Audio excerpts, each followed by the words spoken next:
এই যে আরেকজন ব্যক্তির কথা শোনা যাচ্ছে যে মোহাম্মদ ইউনূসের প্রেস সচিব, যিনি ইতোমধ্যেই নানান কারণে আলোচিত, তাকেও কি ধাওয়া দেওয়া হয়েছিল, এরকম একটি কথা আমরা শুনতে পাচ্ছি। আপনি মানে আপনি কি ওই যে গার্বিজ শফিকের কথা বলতেছেন?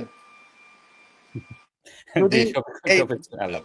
এই শফিক সাহেবের যদি ভাগ্য ভালো, শফিক সাহেব আজকে মিজান চৌধুরী সহ আমাদের আওয়ামী লীগের নেতা কর্মীদের সামনে পড়ে নাই তুষার ভাই। যদি এই ডাস্টবিন শফিক আজকে এখানে পড়তো, আমরা তো আক্তারকে ডিম নিক্ষেপ করে নিজেকে কন্ট্রোল করেছি। গাড়ির সামনে রাস্তার মধ্যে শুয়ে আক্তারকে আধা ঘন্টা আমরা অবরোধ করে রেখেছি।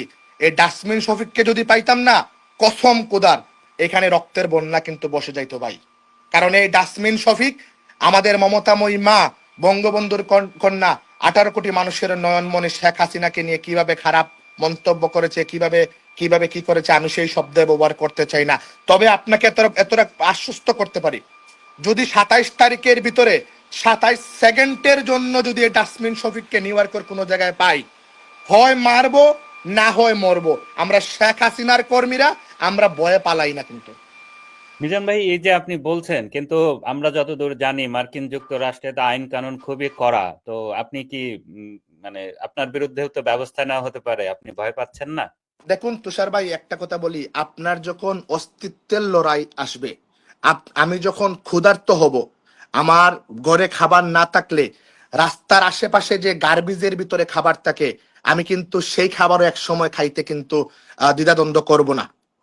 এখন আমাদের আওয়ামী লীগের নেতা কর্মীদের সেই সময় যাচ্ছে। আমি মিজানুর রহমান চৌধুরী যদি এদেরকে প্রতিহত এবং প্রতিরোধ করার পরে যদি আমাকে এখানে জেলের ভাত খাইতে হয়, ভাই, বাংলাদেশের 2.5 লক্ষ নেতা কর্মী এখন জেলে জীবন যাপন করতেছে।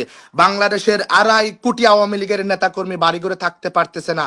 আমি একজন মিজানুর রহমান চৌধুরী যদি এইখানে যদি কয়েক মাস জেল কাটি, আমি সেটা মনে করব এটি আমার রাজনৈতিক জীবনের সবচেয়ে বড় অর্জন, যে আমার ভাইদের কারণে, আমার দলের নেতা কর্মীদের কারণে আমি আজকে এখানে নিজেকে জেলের ভিতরে পর্যন্ত নিতে পেরেছি। তবে ভাই, এখানে আইনের দেশ, আমি আইন হাতে নিতে চাই না। তবে ভাই, আমাদের আবেগের যখন বিষয় আসে, বঙ্গবন্ধু যখন আসে, জয় বাংলা যখন আসে, মুক্তিযুদ্ধ যখন আসে, শেখ হাসিনা যখন আসে ভাই, তখন আমরা আর পৃথিবীর কোনো কিছু চিন্তা করতে পারি না। তবে তারপরেও আমি বলি, আমি আমেরিকার আইনের প্রতি শ্রদ্ধাশীল, কিন্তু এই টেররিস্ট আক্তারকে আমি কোন সময় ডিম নিক্ষেপ করেছিলাম তুষার ভাই, আমি আপনাকে এটা বলি।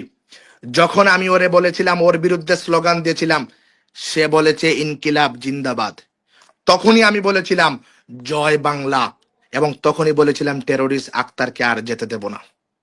ওরা ওদের পূর্বপুরুষদের স্লোগান দেয়, ওরা পাকিস্তান জিন্দাবাদ বলে এখনো স্লোগান দেয়। বঙ্গবন্ধুর সৈনিকদের সামনে আসার পরে যদি পাকিস্তান জিন্দাবাদ স্লোগান দেয়, ওরা বাংলাদেশে 2.5 কোটি 3 কোটি নেতা কর্মীদেরকে অনেক কষ্টে রাখতে পারে। তবে মনে রাখবেন, আমরা কিন্তু ওদেরকে এখানে ছাড় দেব না তুষার ভাই।